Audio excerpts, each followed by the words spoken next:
ایسا وزیر آج تک کیبنٹ میں موجود کیوں ہے جو یہ الفاظ کہہ سکے اور پھر پیچھا نہیں ہٹتے کہ راولہ کوٹ کے کشمیری کشمیری نہیں ہے؟ یہ کیسے ممکن ہے کہ ہم یہ برداشت کریں کہ ایسے الفاظات کسی سینئر سیاستدان اپنی جگہ، کوئی وزیر اس ملک کا وزیر دفاع ایسے بات کرے اور بڑا مناسب انداز سے راجہ پرویز اشرف صاحب اعتراض کرتا ہے اور آپ کو ایک راستہ دیتا ہے کہ آپ اس بات سے اب پیچھے ہٹیں۔ جو جلوس میں کہا جا رہا ہے، جو دھرنا میں کہا جا رہا ہے، اس پہ تو تنقید بنتا ہے، لیکن وہ تو کوئی ممبران اسمبلی نہیں ہے، وہ اس ملک کا کوئی وزیر نہیں ہے، وہ کوئی سینئر وزارت نہیں رکھتے۔ ہم کیسے اس بات کا جسٹیفیکیشن دیں؟ میں کیسے اس بات کا جسٹیفیکیشن دوں کہ وہ وزیر آج تک وزیر ہے، معافی مانگنے کے لیے تیار نہیں؟ تو اگر معافی مانگنے کے لیے تیار نہیں تو ہم کون سا جسٹیفیکیشن دیں کہ ہم اس وزیر کے ساتھ بیٹھے ہیں؟ رانا ثناءاللہ صاحب کا بہت عزت کرتے ہیں، کشمیر کے جس انداز سے میں خود جانتا ہوں میاں محمد نواز شریف کا جو تعلق ہے، جو رشتہ ہے کشمیر کے ساتھ، کشمیر کوز کے ساتھ، جس انداز سے ان حالات کا حل نکالنا چاہتے ہیں، اس سے کوئی انکار نہیں کر سکتا۔ لیکن جناب اسپیکر، کشمیر کے اپنے اینڈیمک مسئلے اپنی جگہ، سیاسی مشکلات اپنی جگہ، کیا یہ بات درست نہیں ہے کہ یہ جو آگ جو لگا ہوا ہے کشمیر میں، یہ ایک وہ واقعی وزیر کا بیان نے اس آگ کو بجھانے کے بجائے ایسا ہے کہ اس آگ پہ تیل لگایا جائے؟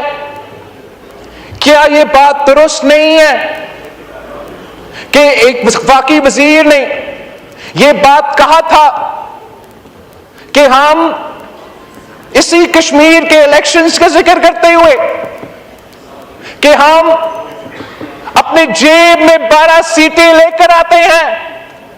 تو اگر کوئی وزیر یہ کہیں کہ ہم اپنا جیب میں 12 سیٹیں لے کر آتے ہیں تو ہم کیسے انکار کر سکتے ہیں؟ ہم کیسے اعتراض کر سکتے ہیں کہ کشمیر کے عوام، پاکستان پیپلز پارٹی نہیں، مولانا فضل الرحمان صاحب کی جماعت نہیں، کسی اور سیاسی جماعت نہیں، انہوں نے حکومت کی اس بیان کی وجہ سے ان کو یہ موقع ملا، ان کو یہ راستہ ملا کہ اس قسم کے حالات کشمیر میں پیدا کیا جائے۔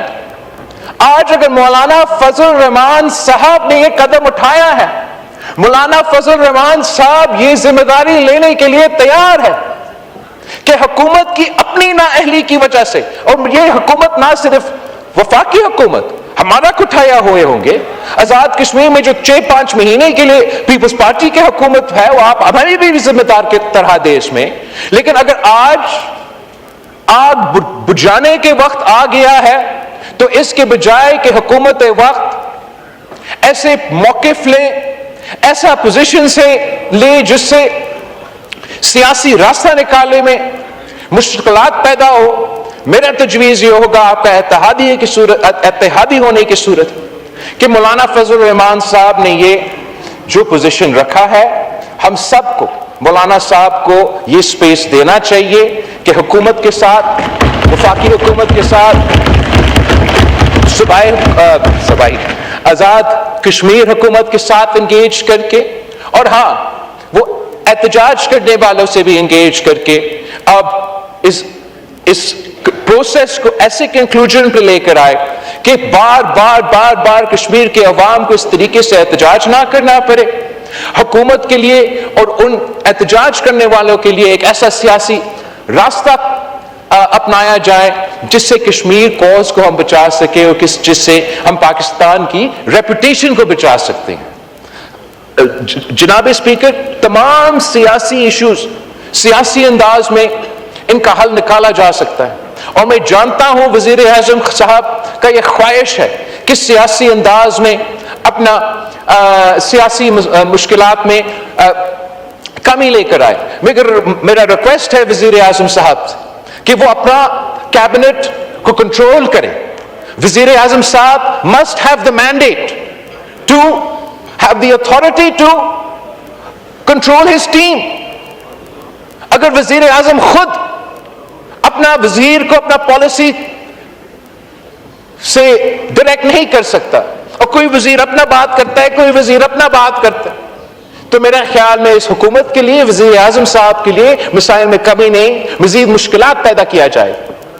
جہاں تک یہ بات ہوا ہے پی ڈی ایم کا دور کا کسی معاہدہ کا یا اس کے بعد, پی ڈی ایم کا معاہدہ اپنی جگہ, سیاسی معاہدے اپنی جگہ, پاکستان پیپلز پارٹی نے یہی 1973 کی آئین کی بنیاد رکھی, 18ویں ترمیم پاس کیا, اور جو جس انداز سے, جس طریقے سے حکومت وقت اپنے اتحادیوں کو, اپنے کیبنٹ میں ممبر جو ان کے ساتھ بیٹھے ہیں, جس انداز سے ان سے سیاست کرتے ہیں, ان کو بے وقوف بناتے ہیں, گمراہتے ہیں, آپس میں لڑواتے ہیں, میں ان کو آج بتانا چاہتا ہوں, میرے اپنے دوست فاضل ممبران جو کراچی سے تعلق رکھتے ہیں, آپ کا کوئی مسئلہ نہیں ہے پاکستان پیپلز پارٹی سے.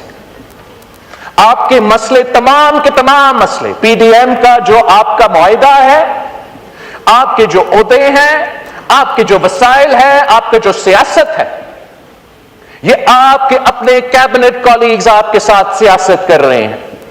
وہ جان بوجھ کے آپ سے غلط بیانی کرتے ہیں, اور وہ چاہتے یہ ہیں کہ ان پہ بوجھ آنے کے بجائے, آپ اپنے حق ان سے لینے کے بجائے, آپ پاکستان پیپلز پارٹی کو, آپ حکومت سندھ کو نشانہ بنائیں, جس سے نہ ان کو آپ کو کام کرنا پڑے گا, اور آپ ہمارے ساتھ تو اتحادی ہو ہی نہیں. تو میرا تجویز اتنا ہی ہے کہ آپ تنقید کریں, آپ کا حق بنتا ہے. اب میرے جماعت پہ, میرا سیاست پہ, میرا حکومت پہ تنقید کریں, لیکن ساتھ ساتھ وزیر اعظم سے اور جو وفاق میں ان کے کولیگز ہیں, آپ ان پہ ذرا بھی تنقید کریں. اور اس سے پہلے کہ مزید مطالبات کیا جائے, مزید ایشوز کو چھیڑا جائے, اگر وہ حکومت وقت, وزیر اعظم صاحب, ان کے وزیر آپ کے مطالبات پورا نہیں کر رہے ہیں, آپ کو لالی پاپ پہ چلا رہے ہیں, اب کب تک اس لالی پاپ پہ چلیں گے؟ نکلو وفاقی حکومت سے. کیا کراچی زیادہ اہم ہے یا یہ کرسیاں زیادہ اہم ہیں؟ میں آپ کو بتانا چاہتا ہوں کہ جہاں تک بلدیاتی نظام کے تعلق ہے, اس ملک میں اس وقت جہاں پاکستان پیپلز پارٹی کی حکومت ہے وہاں بلدیاتی نظام ہے. جہاں مسلم لیگ کی حکومت ہے وہاں وہ خوف زدہ ہے, وہاں وہ خوف زدہ ہے. وہ آج تک ایک یونین کاؤنسل کی الیکشن کرنے کے لیے تیار نہیں ہے. کیا بات ہے آپ کی کر رہے ہو کہ بلدیاتی نظام, بلدیاتی نظام کرو, بلدیاتی نظام کا الیکشن. میں دعوت دیتا ہوں کہ جو میں نے کراچی میں بلدیاتی نظام لے کر آیا ہے وہ آپ لاہور میں ذرا لے کر آئے الیکشن لڑے. پاکستان پیپلز پارٹی تیار ہے کہ ہم آپ کا پنجاب میں ہو جہاں بھی بلدیاتی نظام موجود نہیں ہے, اسلام آباد میں بڑے بڑے باتیں کر رہے ہیں, آئین میں ترمیم, آئین میں ترمیم. آئین میں ترمیم کرنے سے پہلے آج پیش کرے, آج پیش کرے لیجسلیشن جو بھی آپ کا ہوگا, 90 دن کے اندر ہی اندر اسلام آباد میں بلدیاتی الیکشنز کراؤ, ماڈل نظام لے کر آؤ. اتنا امپاور کرو, اتنا امپاور کرو اسلام آباد کی میئر کو کہ ہمیں احساس ہو کہ لاہور کا میئر اور کراچی کا میئر کو ہمیں کتنا طاقت دینا چاہیے. اتنا سیاسی خود مختار بنائیں ان کو, معاشی طور پہ خود مختار بنائیں ان کو, ایڈمنسٹریٹولی انتظامی اختیار ان کو دو. کیوں نہیں کرتے, کیوں نہیں کرتے؟ اس لیے یہ آئینی ترمیم, یہ بلدیاتی نظام صرف ہمارے دوست کے لیے, ہمارے آنریبل فاضل ممبران کراچی سے تعلق رکھنے کے لیے ایک لالی پاپ ہے. یہ لالی پاپ لہرا کے تماشا دیکھ کے اپنا کام چلاتے رہتے ہیں. اب وقت آ گیا ہے، پاکستان کے عوام جانتے ہیں کہ بلدیاتی نظام کا اگر جو بہانہ ہے وہ صرف اور صرف اس لیے کہ ہمیں انگیج رکھنا ہے، ہمیں آپس میں لڑوانا ہے اور اپنا کام نکلوانا ہے. میں آج کسی بھی آئینی ترمیم لانے سے پہلے یہ مطالبہ کرتا ہوں کہ ملک بھر میں بلدیاتی الیکشنز کروایا جائے. اس میں اسلام آباد، پنجاب اور پاکستان پیپلز پارٹی ہمارے آئی پی پی کے دوستوں کے ساتھ اور نون لیگ کی مدد کی وجہ سے حکومت بنانے جا رہے ہیں. حکومت بن رہا ہے گلگت بلتستان میں. میں آج فلور آف دی ہاؤس پہ کہتا ہوں کہ ہم انشاءاللہ تعالی ہمارا محنت ہوگا، ہمارا خواہش ہوگا کہ گلگت بلتستان میں بھی ہم 90 دن کے اندر ہی اندر بلدیاتی الیکشنز کروا کے دکھائیں گے. جناب اسپیکر، میں چاہتا ہوں کہ عشورہ سے پہلے ہم یہ بجٹ پاس کریں. اس لیے میں اپنا ممبرز کو ایٹ لیسٹ آج کی بات یہی نہیں رکھوں گا.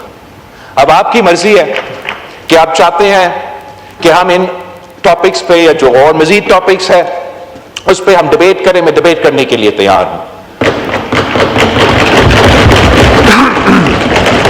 ریکویسٹ صرف اتنا ہے کہ میں بھی چاہتا ہوں کہ اس وقت وزیر اعظم پاکستان کامیاب ہو. اس لیے اگر وزیر اعظم پاکستان کامیاب ہوگا تو پاکستان کامیاب ہوگا. اور میرا ذاتی خیال میں یہ وقت نہیں ہے کہ ہم آپس کی سیاسی اختلافات پہ دھیان دیں. وقت یہ ہے کہ ہم ایک ہو کے پاکستان کے مسائل کا حل نکالیں.